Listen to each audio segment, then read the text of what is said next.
जय श्री बिहारी जी की, श्री राधे। बंधुओं, आज मैं बात करूंगा उस मृत्यु की, क्योंकि हम लोग यही तो चाहते हैं कि मृत्यु हमारी संवर जाए, और मृत्यु संवर की तो सब कुछ संवर गया। और उसमें भी यदि यह मृत्यु धाम में हो तो उसकी फिर गणना ही क्या। मैं कई बार कथाओं में कहता भी हूं, जब जीव अपने मल और मूत्र को त्यागता है तो वो सोचता है कि मैं अपने मलमूत्र को भी साफ जगह त्यागूं। यदि आप पॉट पर गए, वहां पहले से ही मल पड़ा है, पहले से ही मूत्र पड़ा है, तो आप फ्लैश दबाकर उसे साफ करोगे, तब अपने मलमूत्र को त्यागोगे। तो मलमूत्र भी गंदी जगह नहीं त्यागा जाता। ये शरीर जो आपको प्राप्त है, तो ये विचार करो, जब मलमूत्र हम गंदी जगह नहीं त्यागते तो इस शरीर को किसी ऐसी ही जगह ही कैसे त्याग सकते हैं। इस शरीर को भी तो हमें एक ऐसी जगह त्यागना है जो इस शरीर की सार्थकता हो जाए। चाहे फिर इस शरीर को धाम वृंदावन मिले, चाहे धाम बरसाना मिले, चाहे फिर मथुरा मिले, फिर काशी मिले, अयोध्या मिले, रामेश्वरम मिले, द्वारिका मिले, ये पवित्र तीर्थों में ये शरीर हमारा छूटे। ये विचार जरूर होना चाहिए। जब मलमूत्र को गंदी जगह नहीं त्याग सकते तो इस शरीर को ऐसे ही कैसे त्याग देंगे। ये प्रयास हो, ये विचार हो कि श्री ठाकुर जी से कि हे बिहारी जी, ये शरीर भी हमारा एक ऐसी जगह छूटे। मैं कहूँगा ऐसी जगह कि हाँ, ये शरीर हमारा आपके चरणों में छूटे। बड़े बड़े योगी, बड़े बड़े ज्ञानी, बड़े बड़े ध्यानी ये प्रयत्न करते हैं, श्री ठाकुर जी से आग्रह करते हैं, उनसे अनुरोध करते हैं कि बिहारी जी, हमारा यह शरीर आपके धाम वृंदावन में छूटे, आपके धाम वृंदावन में छूटे। और उसमें भी यदि मानो किसी का शरीर श्री बांके बिहारी मंदिर में छूटा हो, उसके भाग्य की सराहना कहां तक की जाए, कहां तक उसकी सराहना हो।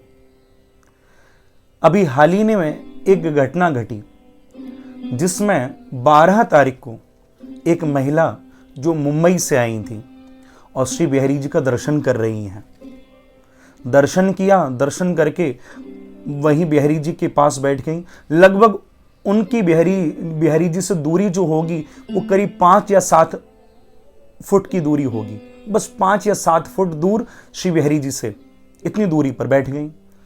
उन्हें जो प्रसादी माला मिली श्री ठाकुर जी की, तो उस प्रसादी माला को स्वयं अपने गले में धारण भी किया, उसे पहना भी। और कुछ 2-4 मिनट बीते होंगे और उन 2-4 मिनट के बाद उसने अपने शरीर को वहीं छोड़ दिया, वहीं शरीर को छोड़ दिया। मरनो हो तो मैं मरूं, श्री राधे तेरे द्वार, कभी तो लाडली पूछेंगी ये कौन पड़ो दरबार। मृत्यु तो सबकी होनी है, लेकिन ऐसी मृत्यु महाराज वंदनीय है जो बड़े बड़े योगियों को भी प्राप्त नहीं होती। मैं खुद ऐसी मृत्यु के लिए श्री ठाकुर जी से प्रार्थना करता हूं कि बिहारी जी, यदि मृत्यु हो तो ऐसी ही हो कि आप सामने हो, तुम सामने हो जो मेरे, फिर किस चीज की कमी है। बस तुम सामने हो और तब ये शरीर छूटे, इससे बड़ा सौभाग्य क्या होगा, इससे बड़ा सौभाग्य क्या होगा। तो बंधुओं, कहने का भाव बस यही है कि जब मलमूत्र को त्यागने का भी विचार है कि इसे हम गंदी जगह नहीं छोड़ सकते, वहां गंदगी है, वहां कैसे मलमूत्र त्यागें, ये विचार आप कर रहे हो तो ये विचार जरूर करो कि ये शरीर हम ऐसे ही इसको हर जगह नहीं छोड़ना। यदि शरीर को छोड़ना है तो प्रभु के धाम में छोड़ना है। और वंदनीय है वो महिला जिन्होंने अपने शरीर को छोड़ा, तो श्री बिहारी जी के एकदम नजदीक छोड़ा। मैं खुद गोस्वामी हूं और मैंने ये तो सुना कि मंदिर में गली में भीड़ के वजह से किसी की मृत्यु हुई, लेकिन ऐसा नहीं मैंने सुना कि वहां कोई भीड़ नहीं थी। बड़े आनंद से वो बैठी थी और बैठे बैठे मंदिर में उसने प्राणों को छोड़े हैं। तो ऐसी महिला के चरणों में मैं प्रणाम कर रहा हूं, मैं वंदन कर रहा हूं उसके कर्मों को, उसके भावों को, जो श्री बिहारी जी ने उसे यह गति दी कि जहां बिहारी जी सन्मुख हैं और उसने अपने प्राणों को छोड़ा। यहां तक कि ठाकुर जी के चरणों की प्रसादी माला को भी अपने गले में धारण किया है। ये सौभाग्य प्राप्त किया।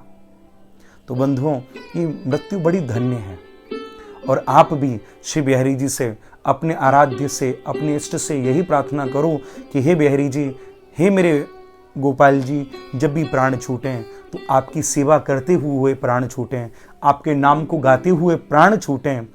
और इससे बड़ा सौभाग्य क्या होगा, इससे बड़ा सौभाग्य क्या होगा। अधिक कुछ ना बोलकर अपनी वाणी को यहीं विश्राम देते हुए मैं यही कहूँगा, श्री राधे, श्री राधे, श्री राधे।